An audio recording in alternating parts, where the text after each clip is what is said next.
चरणों हमारे आंगन आओ,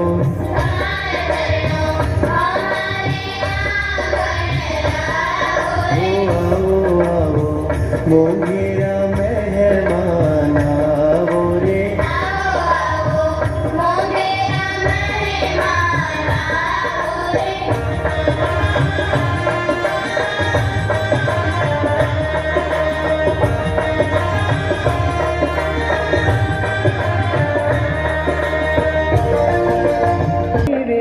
पूरी दीवड़ा प्रगटाव्या,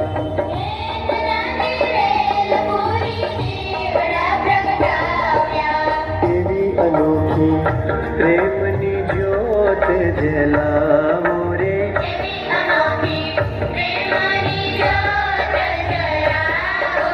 आओ आओ मोगेरा मेहमान आओ रे,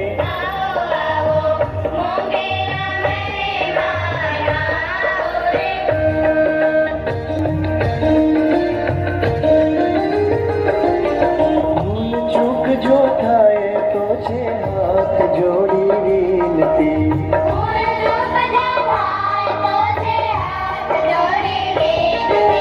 हमें तो नाना तमें तो मोटेरा कहवाओ रे,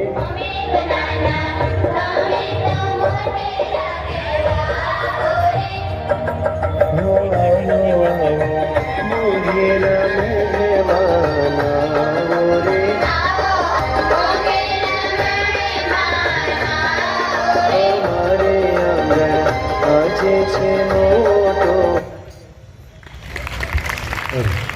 હૈયે હરખ ઘણો વર્તાય છે. આપ તણી અહીં હાજરી નીરખી આમ આખલડી આજ ઉભરાય છે. શાબ્દિક સ્વાગત માટે હું વિનંતી કરીશ ટીપીઓ સાહેબ શ્રી બાબર સાહેબ. જીસીઆરટી ગાંધીનગર પ્રેરિત જિલ્લા શિક્ષણ આજે દાહોદ તાલુકા કક્ષાનું પ્રાથમિક વિભાગનું બાલ વૈજ્ઞાનિક પ્રદર્શન વર્ષ 2025-26માં આજના મંચ પર ઉપસ્થિત અમારા નિમંત્રણને માન આપી અને ઉપસ્થિત એવા જિલ્લા શિક્ષણ અધિકારી શ્રી એસ.એલ. દામા સાહેબ, ડાયટ પ્રાચાર્ય રાજેશ ગુનિયા સાહેબ, માન્ય પ્રમુખ શ્રી તાલુકા પંચાયત અરવિંદાબેન કિશોરી, માન્ય ઉપપ્રમુખ શ્રી નગરપાલિકા શ્રદ્ધાબેન, લાયઝન અધિકારી શ્રી ભાવનાબેન પલાસ, બીઆરસી દાહોદ, અત્ર ઉપસ્થિત દાહોદ જિલ્લા અને એમએલએ સાહેબ શ્રી અને છેવટે શિક્ષણ તંત્રએ ખૂબ રસ લઈ અને આપણને આ જે જગ્યા ફાળવી છે એ આ પવિત્ર જગ્યાએ આજે આપણે સૌ બાળ વિજ્ઞાન પ્રદર્શન વર્ષ 2025 માટે સૌ એકત્રિત થયા છીએ. ત્યારે ભારત માતા કી, ભારત માતા કી. મંચસ્થ મહાનુભાવો, શિક્ષકગણ, આચાર્યગણ, વાલીગણ તથા અહીં ઉપસ્થિત મારા દાહોદનું, ગુજરાતનું અને ભારતનું ભવિષ્ય એવા તમામ વિદ્યાર્થીને મારા નમન, વંદન, અભિનંદન. મારી જાણકારી મુજબ કદાચ આ શાળામાં પહેલો જ કાર્યક્રમ હશે અને અહીંયા આજે આવવાનું સૌભાગ્ય પ્રાપ્ત થયું એ બદલ હું મંચસ્થ મહાનુભાવોનો ખૂબ ખૂબ આભાર માનું છું. મારા પાસે બે વિકલ્પ હોય, એક શિક્ષણ અને એક બીજો. તો સૌથી પહેલાં હું શિક્ષણ જ પસંદ કરું છું. મારા બાળકો પાસે જવાનું પહેલાં પસંદ કરું છું.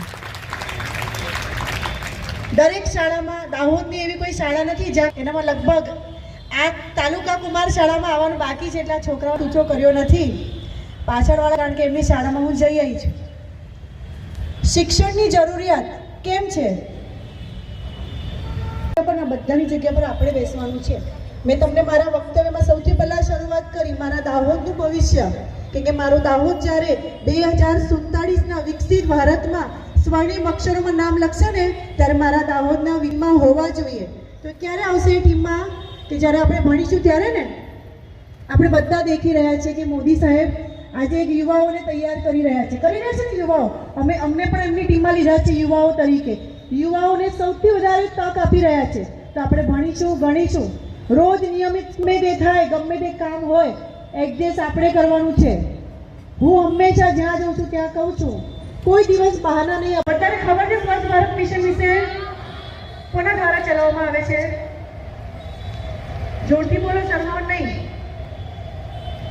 આદરણીય નરેન્દ્રભાઈ મોદી સાહેબ દ્વારા ચલાવવામાં આવે છે સ્વચ્છ ભારત મિશન. એમાં દાહોદની બ્રાન્ડ એમ્બેસેડર કોણ છે? હું છું, શ્રદ્ધા. તો જ્યાં જાઉં છું ત્યાં સ્વચ્છતાની એક ટીમ બનાવું છું. આજે તમારી શાળામાં આવી છે તો હાથ ઊંચો કરો. કોણ મારી ટીમમાં સામેલ થવા માંગે? પહેલા તો હાથ ઊંચો કરો. ચાલો, હાથ નથી ઊંચો કરવાનો, ઓપ્શન નથી તમારા પાસે. બધાએ હાથ તો ઊંચો કરવાનો જ છે. કરો કરો. બધી છોકરીઓ હાથ કેમ નીચે? હાથ ઊંચો કરો. કરો કરો, બધા જ ફરજિયાત કરવાનો છે. હાથ ઊંચો કર્યો. શું કરવાનું છે? આજથી જે બી આપણે ક્લાસમાં ખાઈએ, પેન્સિલ શાર્પ કરીએ, કોઈ પણ કચરો આપણે રસ્તા પર ફેંકવાનો નહીં, ડસ્ટબિનમાં જ ફેંકવાનો. પછી ઘરે જઈએ એટલે ઘરે આપણે આપણું ઘર ચોખ્ખું રાખવાનું અને પછી આપણું ગામને ચોખ્ખું અમે એકલા રાખી શકીશું? અમને તમારી જરૂર પડશે તો તમે મારી સાથે છો આજથી? હા કહું છું, પણ પછી તમારા આચાર્ય પાસે રિપોર્ટ લઈશ કે આ લોકો કરે. જિલ્લા કક્ષાએથી પસંદ થશે એને ઝોન કક્ષાએ જવાનું થાય છે અને ઝોનમાંથી ફરી રાજ્ય કક્ષાએથી પણ પસંદ થઈને આપણે નેશનલ લેવલે જવાનું થાય છે. નેશનલ લેવલે પણ આપણી કૃતિ અગાઉના વર્ષોમાં દેવગઢ બારિયામાંથી પસંદ થયેલી છે અને બાળકોને છેક જાપાન સુધી જવાની તક મળેલી છે. એટલે આપણે અહીંયા તમારું જે કંઈ તમે કૃતિ લઈને આવ્યા છો એનું બેસ્ટ પરફોર્મન્સ થાય. બાળક જ્યારે પ્રેઝન્ટેશન કરતું હોય ત્યારે એના મૂલ્યાંકનકાર જે નિર્ણાયકો આવતા હોય છે, બાળકને ખબર નથી કે આ મૂલ્યાંકન માટે નિર્ણાયકો આવ્યા છે. બરાબર, જે પ્રેઝન્ટેશન બરાબર ના કરે તો એનું મૂલ્યાંકન ક્યાંક રહી જતું હોય છે. એટલે ખાસ આપણે તકેદારી રાખીશું. નો ડાઉટ અહીંયા મુલાકાતે ઘણા બધા આવશે. બરાબર, અધિકારીઓ, પદાધિકારીઓ, આજુબાજુના બાળકો પણ આવશે. એટલે પ્રદર્શન આપણે આખો દિવસ જે તમારું પ્લાનિંગ છે એ પ્રમાણે રાખવાનું છે, કારણ કે આજુબાજુના લાભ મળે એ ખાસ આપણે વિચારવાનું છે. આપણું પ્રદર્શન આપણા પૂરતું નથી, આજુબાજુના બાળકો પણ આમાંથી જોઈને કંઈક શીખે, એમનો પણ લક્ષ્યાંક વૈજ્ઞાનિક દ્રષ્ટિકોણ એમનો પણ કેળવાય. અને પણ કહીશ, કારણ કે આ ભવિષ્યની પેઢીનું નિર્માણ કરવાનું કામ તમે કરી રહ્યા છો. આપણે જોયું અહીંયા આ બિલ્ડિંગમાં આ જગ્યાએ આટલું મોટું દાહોદ જિલ્લાની વચ્ચે એના હાર્દમાં સરસ મજાનું ભવન નિર્માણ પામ્યું અને પહેલીવાર આ કાર્યક્રમ થવા જઈ રહ્યો છે, તો એ આપણા માટે ગૌરવની વાત છે. એકમાત્ર નગરપાલિકા જેને સ્માર્ટ સિટીનો દરજ્જો મળ્યો અને એના ભાગરૂપે આજે આટલું મોટું ભવન નિર્માણ થયું અને એની અંદર તમે ભણી રહ્યા છો, તો જેમ આ ભવન ચમકે છે એમ તમારે પણ આવનારા સમયમાં ચમકવાનું છે. સ્વચ્છતાની વાત કરી આપણી થીમ હોય છે, તો અહીંયા અત્યારે જેમ આ પરિસર દેખાય છે એવો જ પરિસર તમારે જાળવીને રાખવાનું છે. અહીંયા દાહોદ જિલ્લાના આપણા શ્રદ્ધાબેને કહ્યું કે બ્રાન્ડ એમ્બેસેડર, બરોબર, તો આપણે કોઈ એક વ્યક્તિની આ જવાબદારી નથી હોતી, સંયુક્ત રીતે આ જવાબદારી વહન કરીશું તો જ આપણે દાહોદને સ્માર્ટ સિટીનો દરજ્જો જે મળ્યો છે એને ટકાવી રાખીશું. એટલે ઘરમાં હોઈએ કે શાળામાં હોઈએ, સાફ સફાઈ એ આપણો મૂળ મંત્ર હોવો જોઈએ. બીજું મિત્રો, અહીંયા ઘણા વિષયો પર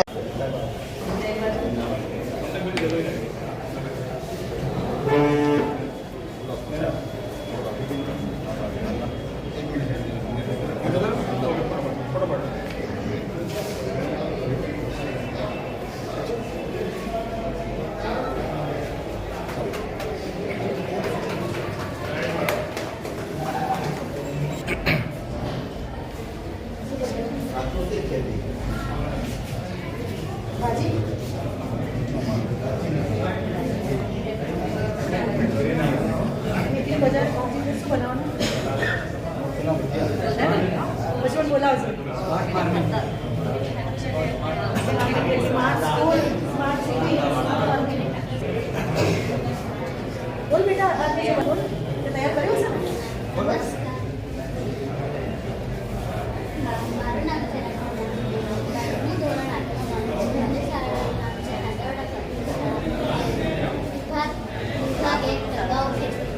8 મારી કૃતિનું નામ છે મલ્ટીપર્પઝ સ્માર્ટ ફાર્મિંગ. હેતુ નવીન તકનીકનો ઉપયોગ કરી ખેડૂતને ખેતી કરવાનું માર્ગદર્શન આપવું.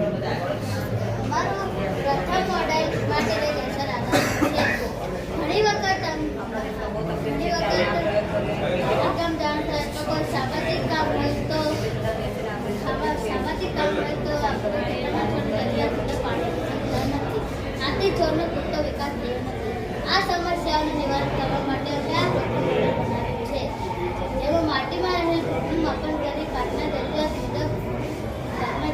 મુજબ શિક્ષણમાં નિર્ધારિત કરી માપ પ્રમાણે પાણીની મોટર પાણીનો પ્રવાહ છે.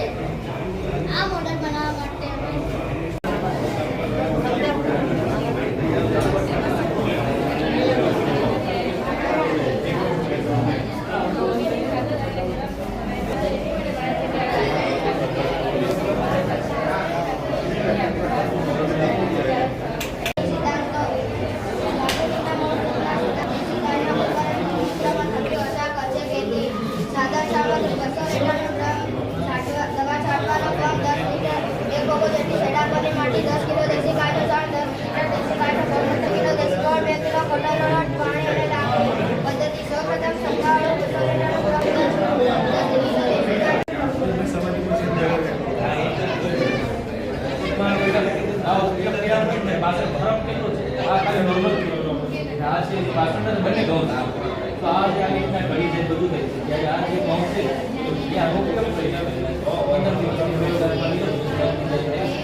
પહેલો વિભાગ છે ને આપણો ખેતી છે.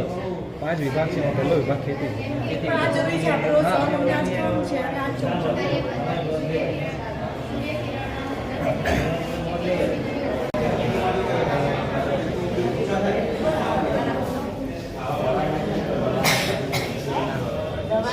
દવાના ઉદ્યોગના